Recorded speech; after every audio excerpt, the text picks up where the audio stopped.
ನಮಸ್ಕಾರ ಸ್ನೇಹಿತರೆ, RK TV ಚಾನೆಲ್ಗೆ ಸ್ವಾಗತ. ಕಂಡಿತ್ತು ಆರ್‌ಸಿಬಿ. ಸೊ ಅದನ್ನ ಸೇಡಿನ ತವಕವನ್ನ ತೀರಿಸಿಕೊಳ್ಳಬಹುದಾದಂತ ಸಾಧ್ಯತೆ ಇದೆ. ನೋಡೋಣ, ಇದಕ್ಕೆ ಸಂಬಂಧಪಟ್ಟಂತೆ ಬರೆದಿದೆ.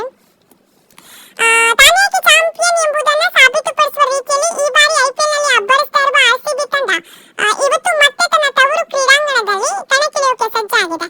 ಡೆಲ್ಲಿ ಕ್ಯಾಪಿಟಲ್ಸ್ ವಿರುದ್ಧ ನಡೆಯಲಿರುವಂತಹ ಪಂದ್ಯದಲ್ಲಿ ಗೆಲುವು ಮುಖಾಂತರವಾಗಿ ಆರ್‌ಸಿಬಿ ತವರಿನಲ್ಲಿ ಸತತ 4 ಒಟ್ಟಾರೆ ಈ ಬಾರಿ 5ನೇ ಗೆಲುವು ದಾಖಲಿಸೋಕೆ ಕಾಯ್ತಾ ಇದೆ. ಜೊತೆಗೆ ಅಗ್ರಸ್ಥಾನದ ಮೇಲೂ ಕಣ್ಣಿಟ್ಟಿದೆ. ಹಿಂದಿನಂತೆ ಆರ್‌ಸಿಬಿಗೆ ಈಗ ಒಬ್ಬರನ್ನೇ ಅವಲಂಬಿಸಿ ಆಡ್ತಾ ಇಲ್ಲ. ಸಂಘಟಿತ ಆಟವಾಡ್ತಿರುವಂತಹ ತಂಡ ತವರಿನಲ್ಲಿ ಮತ್ತಷ್ಟು ಆಕ್ರಮಣಕಾರಿ ಪ್ರದರ್ಶನ ನೀಡ್ತಾ ಇದೆ.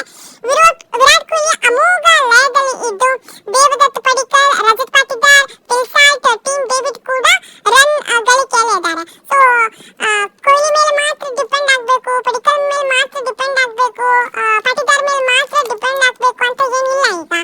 ಸೊ ಒಬ್ಬರಾದ್ಮೇಲೆ ಒಬ್ರು ಬ್ಯಾಕ್ ಟು ಬ್ಯಾಕ್ ಬರ್ತಾರೆ, ಭರ್ಜರಿ ಬ್ಯಾಟಿಂಗ್ ಮಾಡ್ತಾರೆ, ಹೋಗ್ತಾರೆ. ಸೊ ಹಂಗಿದೆ ರಜತ್ ಪಾಟಿದಾರ್ ಆಟ ಅಂತೂ ನೋಡಂಗೇ ಇಲ್ಲ, ಅಷ್ಟು ಅದ್ಭುತವಾಗಿ.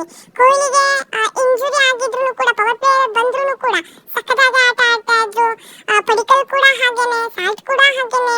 ಸೊ ಹಾಗಾಗಿ ಒಂದು ನಿರೀಕ್ಷೆ ಇದೆ, ಒಬ್ರ ಮೇಲೆ ಅವಲಂಬಿತ ಆಗಿಲ್ಲ ಇಲ್ಲಿ. ಇವತ್ತು ಕೂಡ ಗೆಲ್ಬೇಕು ಅನ್ನುವಂತ ನಿರೀಕ್ಷೆ ಇದೆ.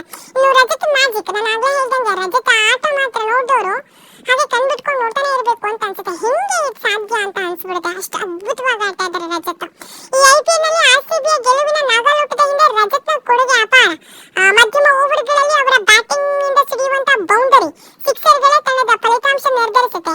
ಈ ಐಪಿಎಲ್ ನಲ್ಲಿ ರಜತ್ ಮಧ್ಯಮ ಓವರ್ಗಳಲ್ಲಿ 18 ಸಿಕ್ಸರ್ ಅನ್ನು ಸಿಡಿಸಿದ್ದಾರೆ. ತಂಡದ ಉಳಿದೆಲ್ಲ ಆಟಗಾರರು ಒಟ್ಟಾಗಿ ಬಾರಿಸಿದ್ದು 17 ಸಿಕ್ಸರ್ಸ್.